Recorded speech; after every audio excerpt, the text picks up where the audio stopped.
Hello, everyone. Welcome to VLGA Connect. It's time for the governance update brought to you by Hunt and Hunt Lawyers with Steve Cooper. Steve, are you ready to go? You appear to be a bit busy. Oh, sorry. Chris, if we... sorry, I'm just reading the sports pages. Yeah. They're completely unscripted. I feel an excuse to weave cricket into the conversation coming on. Oh, Chris. What's going on in the sports pages that you thought was... Have you not been following the story at the Yorkshire County Cricket Club? Would you think less of me if I said no? I'd be not surprised. I'd be not surprised if you said no. Chris, this is actually huge, and there's a raft of governance issues in this story, which goes back to our point a few weeks ago about look in the sports pages. A Yorkshire player, Azim Rafiq, in 2018, made a complaint to the club regarding habitual racial abuse amongst the playing group. And the manner in which the club has dealt with that complaint has led to a series of, ramifications. So effectively, the player claimed that he was called a Paki regularly. The club eventually appointed a committee of inquiry and, interestingly, included a board member on that committee, which sort of would make one question the independence of the committee, would it not? Yeah, the committee came back and said that, yes, they agree with the complaint. There were certainly comments made, but because of the fact that they were not intended to be racial, therefore there would be no sanctions against the perpetrators, which is an interesting point as well. And in fact, they went further and said that because Azim Rafiq had referred to a Zimbabwean player as a Zimbo, which is a bit like calling someone an Aussie or a Kiwi, rather than a racially based slur, that somehow ameliorated the offence. Okay, right. I'm guessing that's not the end of the story. Oh, no. It's only the start. The consequence has been, threefold at least, and probably more. The English Cricket Board of Control has determined that for the foreseeable future, there will be no international matches hosted at Headingley. Headingley is one of the great English cricket grounds. And what else has happened, Steve? English Test player Gary Ballance has been suspended indefinitely for his role. And also there have been a slew of very big name sponsors of the club who have withdrawn their sponsorships. Uh-huh. It sort of goes to the point for organisations also about social licence to operate, that it's not enough just to comply with the rules. You know it's getting serious when the sponsors start to bail. Follow the money and see where it goes, Chris. Yeah. Okay, so is this a watching brief? More to come on that one? I would say so, and it's sort of part of a recurring theme. One thing we haven't talked about, there's an interesting bit of byplay going on at the moment too around the fact that Greg Norman has lent his name to some Saudi Arabian sporting interests with a view to managing their brand, and there's been a bit of pushback about that as well. So this notion of, brand and image management and making sure that you go beyond the sort of veneer, if you like, in managing your organisation seems to be a recurring theme, Chris. I'll bet our listeners and viewers were not expecting to hear about the Yorkshire Cricket Club, Greg Norman, and I sense the Hawthorn Football Club is not far behind. Oh, Chris. Is there trouble at Hawthorn? I love saying that. You tell me. A bit of shenanigans on the board, I think, at Hawthorn, Chris. Jeff Kennett, who made an unexpected return to rescue the club, has announced that he will be stepping down as president midway through next year, and in the meantime we'll find a suitable replacement. Jeff will find a suitable replacement. Well, apparently there will be a process to find a suitable replacement. In the meantime, experienced superannuation executive Ian Silk has found himself elected to the board, I think with the intention of becoming president. So we've got a bit of a tension, I guess, in terms of how people think the role will be filled. And again, it just sort of goes to the way organisations are managed. Steve, can we find a way, perhaps, he says, knowing there is an answer to this, to link this back to the VLGA and the AGM, which is just around the corner? Yeah, it's a circuitous route, Chris. But, so the AGM is around the corner on the, what date, Chris? It's on the 18th of November, I believe. That's it. And we've had a guest speaker announced who is Richmond Football Club President Peggy O'Neill. And some will have heard me say previously as part of any councillor's homework, listening to Peggy talk with Barry Cassidy on Barry Cassidy's 1+1, which is available on the ABC iView app, is just a terrific summary of how the board positions, in fact, relate to councillor positions, and all of those good governance issues should be managed. So Peggy will be a terrific speaker. Talking about governance and leadership and the importance of culture at that AGM on the 18th. There's more details on the VLGA website. Look, I think you've wrapped all that up very, very nicely and given us a bit of a preview of what we might have coming in the summer series as cricket gets well and truly underway, Steve. And bad fashion too, Chris. All right, we've got a range of things still to talk about, but we're going to pause and bring Lucy Dalton in. Lucy is the Director of Policy and Strategy at Local Government Victoria, who's coming back to bring us an update on all things happening around the sector. Lucy, welcome back to the program. Good to see you again. Thanks, Chris. Pleased to be back. Hi, Steve. Hi, Lucy. How are things travelling in Local Government Victoria land with all things policy and strategy, of course? All things policy and strategy. Yeah, going really well. Everyone's trying to balance freedom with our workload. But yeah, it's really coming to the crunch with that implementation coming towards the end of the year. We've had things like the South Gippsland election and things going on. So lots happening in this space as always. So there's a bit to talk about with the South Gippsland Shire election. We know some of the ballot packs went missing, they had to be reprinted, an extension of voting, etc. But that hasn't impacted the timeline for the results coming out, has it? It has. So I believe everything's basically been pushed back by 1 week. So the results for that election will be announced by the VEC on Friday the 12th of November now. So yeah, no news on that front that I can share at this stage, but that is the timeline. And obviously what we're working towards is making sure that, as the Minister's announced, a monitor will be in place, ready to go prior to that first meeting of council, which will now happen presumably a week later as well. Yes. Thank you for picking me up on that. Of course, it's all pushed back a week. So the intention is to have the monitor in time for that first meeting. So one would think that appointment's imminent. Very imminent. Yes. Okay. That's all we're going to get out of you. We'll wait and hear when there's some news, I guess, Steve. Oh, Chris, I just think that imminence is in the great tradition of this program. Well done, Lucy. And looking forward to seeing that, because I think as an institution, if you like, or an intervention, the appointment of a monitor is a really positive thing. Yeah, I'd be really interested in your views, actually. As I understand it, it's quite unusual for a monitor to be put in place up front. In general, it's something that happens in response to, some niggly issues that are starting that might need to be addressed. And Chris, obviously, you've got your experience as an administrator. I'd be interested in your thoughts about whether this is a good approach. I think it's a really positive, proactive approach when you've got a council that's coming out of administration. And let's face it, the three councils currently under administration are there because of governance failings and a need to really bolster that strength in governance processes. So why run the risk that the work the administrators have done to fix all of those issues might not be top of mind when you get a return of elected representatives? So I think it's really positive and proactive. Of course, we're mindful there's a monitor in place at Strathbogie, which has been a more of a reactive response, at least an internally requested reactive response. So I think it just shows you that monitor model is adaptive to circumstances, as we're seeing.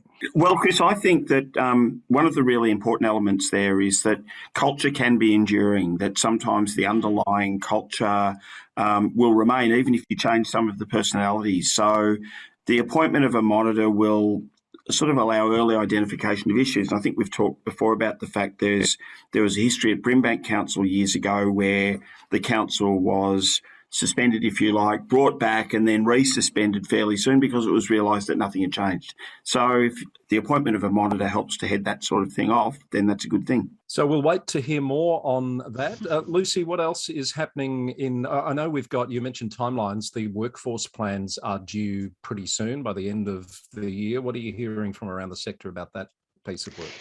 Yeah, so obviously it's pretty tight coming towards the end of the year now. Lots of things need to go through councils for decisions. We're coming up to, mayoral elections as well.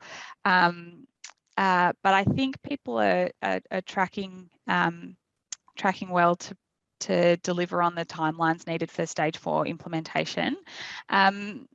If people haven't seen it already, I'd encourage them to go and have a look on the Engage Victoria website, where we've got our workforce planning guidance. We have a foundational workforce plan available for people to use as a resource. And I think one of the really important things that's worth pointing out there is that you can have a foundational plan to begin with. So lots of different councils are up at different ends of the spectrum in terms of the level of sort of best practice in terms of this new planning that we're doing through this new Local Government Act and all the new processes. So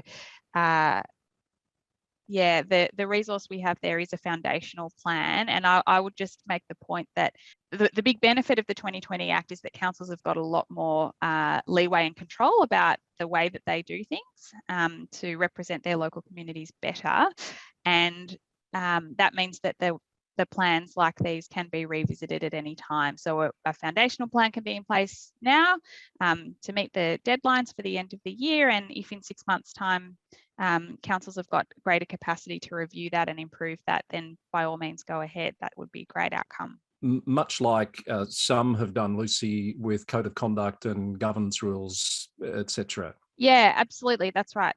That's right. This is the new way, I suppose. Yeah, it's great. So you'd expect, Lucy, then that for most councils, it's a question of the available resources and their level of maturity on each of those topics can really guide what that foundational document looks like for them. Yeah, absolutely. And, the legislation sets out, minimum compliance at different for the different documents required. And the foundational workforce plan, if you have a look at it, it is relatively minimal. There's obviously the gender planning aspect. We've got the organisational structure. It doesn't have to be, a 30-page strategy document. It is a point in time plan in the first instance, based on the legislative requirements. Lucy, can I just clarify, because I know this has been a topic of conversation at some councils, the workforce plan is a chief executive responsibility. Doesn't have to be, as I understand it, adopted formally by the council. I think some are choosing to do that. Have you got a read on where that lies in terms of the different councils' thinking? No, sorry, I don't have a good overview of which councils are planning to take it through council or not. I think there seems to have been an inclination towards yes, just for having that sort of oversight and everyone. Transparency. Yeah, that sort of transparency and consistency with if other documents are going through council, why not this as well? But no, that's up to individual councils. One we'll keep an eye on. Steve, have you got a sense of that? I did hear it, and I think it was possibly a project control board meeting before you'd started in the role, and there was a very early discussion at that one, Lucy, and the CEOs around that particular table were very much in the understanding the legislative issue, but presenting to council for the reasons that Chris described, for completeness of the strategic package, if you like. Okay, we'll leave that one there. Of course, the clock is ticking. I think it's 31 December. Those plans need to be in place. So the reality is, if they're going through formal council meeting processes, they're going to be adopted earlier than that, because most will probably be wrapping up around the middle of the month, you would think. Community satisfaction survey time again. It is, yes, it is. So a bulletin's gone out recently. LGV has sourced a new provider to continue running their community satisfaction survey, which I understand has been running since 1999. So really long-running data set, which is great, a great resource to have. So we're asking councils to come back to us by Friday, the 26th of November to advise whether they want to be part of the centralised process and buy into the survey that we organise centrally. There are options for councils to purchase sort of additional modules if there are specific questions that they want to ask that aren't captured in the baseline questions. But yeah, a new provider on board for that and getting ready to kick off for the 2022 survey. Lucy, it's a fact, is it not, that not all councils participate in this survey? Some make their own arrangements to provide that data which they need for reporting purposes at the very least. Yeah, that's right. So my understanding is that, there's 79 councils. I think we have 60 something that utilise the service that LGV provides and coordinates. So it's a really high take up. We've been doing it for a while, so I think people are used to it. But yeah, by all means, councils can purchase their own or run their own survey as required, as long as they get the information that they need to meet their legislative requirements. And Steve, you've got a question about local laws, which I know is a topic that's dear to your heart. Oh, it's the most rhetorical question ever. So I was just going to ask Lucy about the information that's available, I think, on the Local Government Victoria website about making local laws under the 2020 Act. Yeah, that's right. So we've put up a fact sheet on our website, which sort of talks through the differences between how you would make a local law under the 1989 Act versus the 2020 Act. Most of it is consistent, but obviously where the 2020 Act has taken a more principles-based approach and other things are changing, we need to reflect that in other ways. So, for example, governance rules for how a council meeting is conducted used to be made as a local law.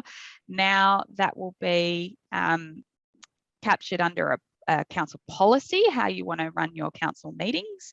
But if you want to have any sort of enforcement behind that policy, you'll need to make a local law, which then has the penalty units associated with it. So yeah, that's available on our website. And I am conscious that, the LGV website has a bunch of resources, and we also have quite a lot of information on the Engage Victoria website. So we're doing a little bit of work to try and make sure that that's a bit more streamlined and easily navigatable, if that's a word, probably not, for people looking for support and information around that sort of stuff. That's a terrific explainer, Lucy. Thanks for that. And for anyone that is interested in local laws, and Chris, there are many of us, it's a really simple kind of way of navigating the difference. So well done to Local Government Victoria on that one.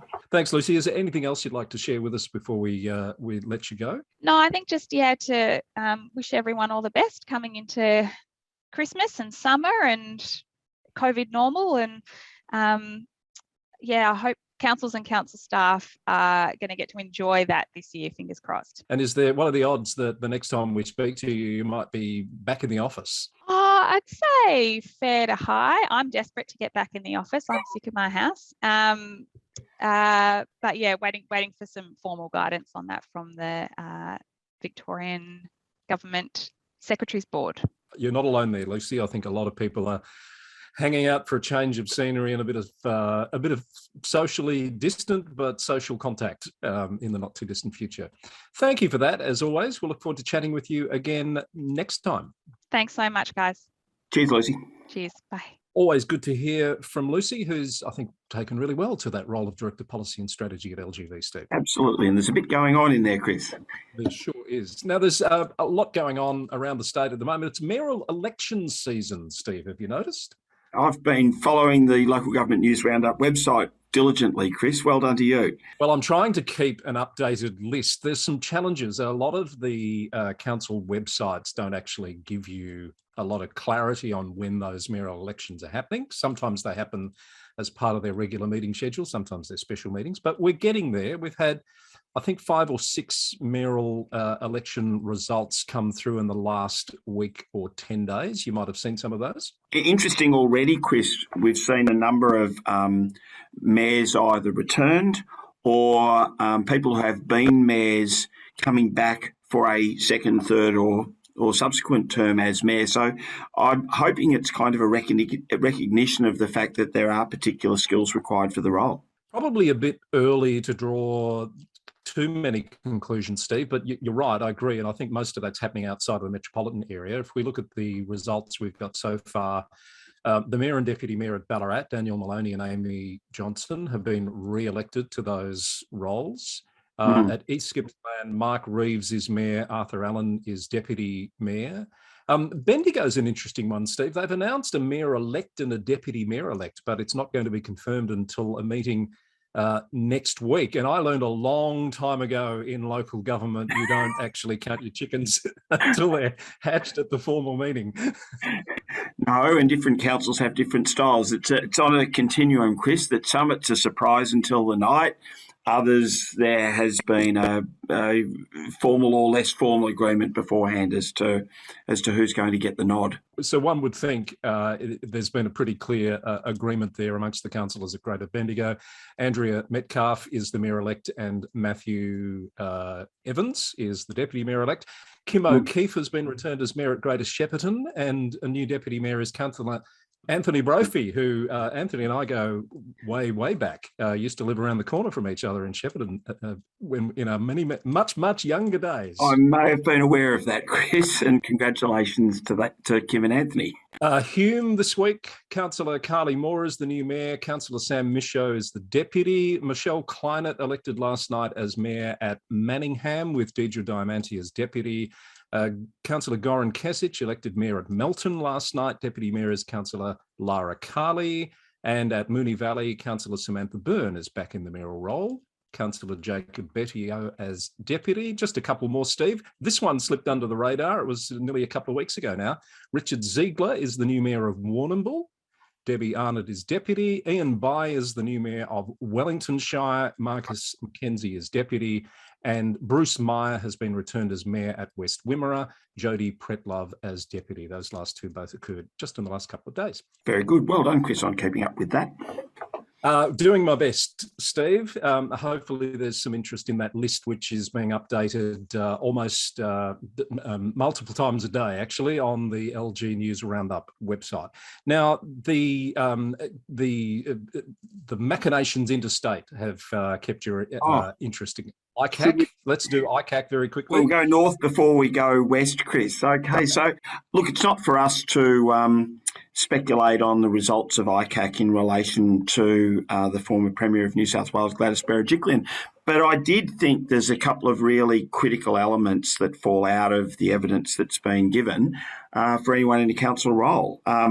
Two of them being mandatory reporting and declaration of conflicts of interest. And one of the issues to watch in terms of the former Premier is that as a public official, she has a role to report a suspicion of corruption, if you like, and there were questions on that matter. And people will be aware that there were taped phone conversations where Mr Maguire made comments to the Premier and she said, don't tell me that. So that will be an interesting one in terms of that obligation to report. And it's worthwhile for any councillor, for any member of council staff to really think of the same thing, because there are reporting obligations at law in Victoria. And the thing we know is that once you know, you can't unknow. Absolutely. And I had exactly the same thoughts as you when those calls were being played out. It was like, oh, yes, surely there's going to be more said about that. So that's, sorry, I sense another comment on ICAC before we move. Let's move on to conflict of interest, Chris. And it was interesting in the evidence, again, that was provided by the former Premier in regard to perceived conflict of interest in relation to the relationship, I can't believe I said that, with Mr Maguire, that I wouldn't act in a way that's contrary to the, best interest of the New South Wales populace. Now, without knowing the detail of what's in the New South Wales legislation, in a local government context in Victoria, that rationale wouldn't cut it. The issue is there a perceived conflict of interest? Yes or no? The question of whether there's a personal benefit really doesn't matter, I suppose, Chris, was the point I wanted to make there. And we should also make the point that while we're talking about New South Wales, that those councils across New South Wales are in caretaker mode, as we're into election period now. Yeah. Nominations closed on Wednesday and the elections happen the first week of December. You want to go west? Are you talking South Australia or Western Australia? Let's just go as far as South Australia. A bit going on in Western Australia too, and isn't that good news? In South Australia, the Treasurer and I believe Minister for Local Government, Chris. Yes, Vicky Chapman is the Minister for Local Government, so she's the Treasurer as well. Absolutely. And is under a bit of scrutiny in regard to a decision that went across her desk in relation to the port on Kangaroo Island, where Ms Chapman is also a property owner. And the suggestion is that as a property owner, even though she felt that the decision had no bearing on the value of her property, the pressure is that, or the suggestion is that perhaps she should have declared a conflict of interest. Now, you'll have a view on that, Chris. Well, my view is if it's being talked about now in the media, she's made the wrong call. That perhaps she should have erred on the side of caution. Yeah, maybe. And again, it's a reminder of who is the worst person to make a decision about whether someone's got a conflict of interest. The person who is at the centre of the issue, absolutely. And as you've said many times, I've heard you say it in training sessions, I think you've said it on this program, when in doubt, get out. That's it. And really one of the impacts of, I guess, the simplified regime under the 2020 Act is that we're now talking about a threshold of a perception of conflict of interest. Would a reasonable person perceive that the decision you make might be influenced by your relationship? So...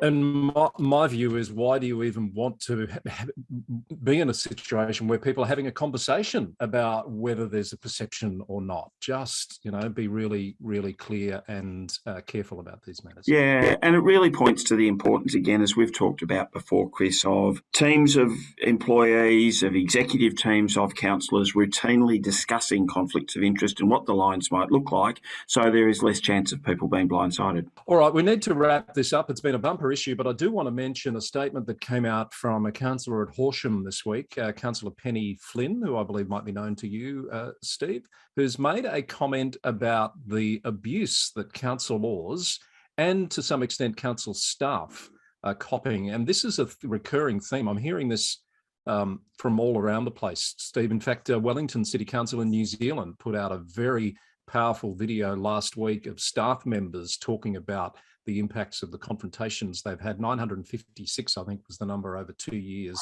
of actual incidents of confrontation with members of the public. It's just not on. No, and Penny's made some comments. I should say Penny, who has been a regular attendee at VLGA events, has made some quite graphic comments about the sort of commentary that she, other councillors and council staff are receiving. I think says something to the effect of, no one's paid enough to put up with that. It shouldn't be part of our landscape. And congratulations to Penny on making that statement. Yeah, she says no one in society will ever be paid enough to cop this abuse. Our nurses, teachers, childcare educators, pharmacists, those who work in customer service, council staff, and even elected representatives, I wouldn't have put the word even in there, but the point is made, do not undertake a position or role to be threatened. Great way to end it, Chris. I think hear. Thanks, Steve. We will wrap it up, and I look forward to talking to you again about whatever's making news this time next week on the Governance Update. Thanks to Hunt & Hunt Lawyers. Talk to you soon. Thanks, Chris.